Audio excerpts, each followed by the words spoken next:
चांगलं वातावरण आहे। मी एवढ्या निवडणुका लढतो, त्या सगळ्या निवडणुकांपैकी ही निवडणुकीचा प्रचार हा थोडा सोपा झाला।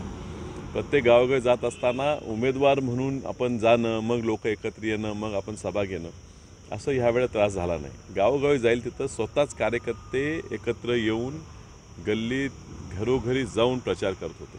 ही निवडणूक जणू माझी नाही त्यांची आहे असं जनता लढताना दिसते।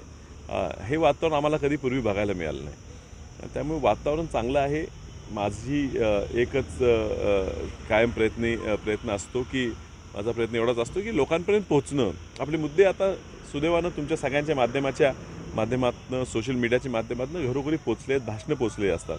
मात्र उमेदवाराचा चेहरा पाहणं कधी कधी गरजेचं असते, उमेदवार येणं गरजेचं असते, लोकांना अपेक्षा असतात, त्या पूर्ण करत मी गावोगावी भेटी दिल्या। जवळ सगळ्याच गावात जाण्यात मला यश आलेलं आहे। इतर सगळ्या उमेदवार 2 तर मोठ्या पक्षाचेच उमेदवार आहेत, त्यांच्यापेक्षाही सगळ्यात जास्त एक अपक्ष उमेदवार फिरतो, त्याचा प्रचार होतो, ही खूप मोठी गोष्ट आहे।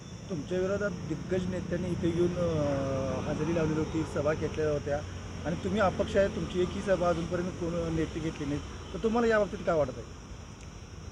साहेब, पूर्वीच्या सभा आणि आत्ताच्या सभेत फरक आहे।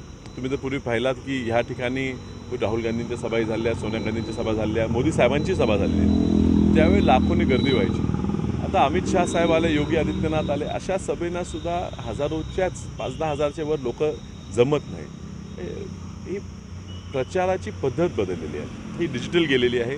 लोकांना आता घरी बसून तुमचे काय मुद्दे हे कळतात आणि तिथं ऐकायचे असतात आणि ते मुद्दे लोकांपर्यंत पोहोचण्यात आम्ही यशस्वी ठरलेलो आहे। आज एक मोठा पाठिंबा आम्हाला मिळालेला आहे, तो प्रकाश बाबासाहेब आंबेडकरांचा मिळाला। डॉक्टर बाबासाहेब आंबेडकरांचे ते नातू आहेत, त्यांचा वारसा, त्यांचा विचार पुढे नेत आहेत। ते आज आमच्या मिरज येथे सभेला येतात। काही वेळेतच ती सभा सुरू होईल। ही एक मोठी सांगता सभा आम्ही समजू। ह्या निमित्तानं एक मेसेज आम्ही मतदारसंघात देतो की ह्या पुरोगामी सगळ्या ताकदी आम्ही एकत्र आलेलो आहेत आणि त्यामुळे तुम्ही सगळ्यांनी आमच्यासोबत राहिलं पाहिजे। या ठिकाणी खरं तर तुम्ही भाजपच्या विरोधात लढा देत आहे असं तुम्ही सांगता, पण महाविकास आघाडीकडून मात्र तुम्हाला भाजपची बी टीम असल्याचं बोललं जातं। तुमच्यावर संजय राऊतांनी सुद्धा आपल्यावर आरोप केलेला की आपण भाजपचे उमेदवार आहेत बी टीम म्हणून। साहेब, मी काय म्हणतो, राऊत साहेब गेले महिनाभर काय बोलतात, का बोलतात, ह्याचा उलगडा निवडणूक झाल्यावर कदाचित होईल।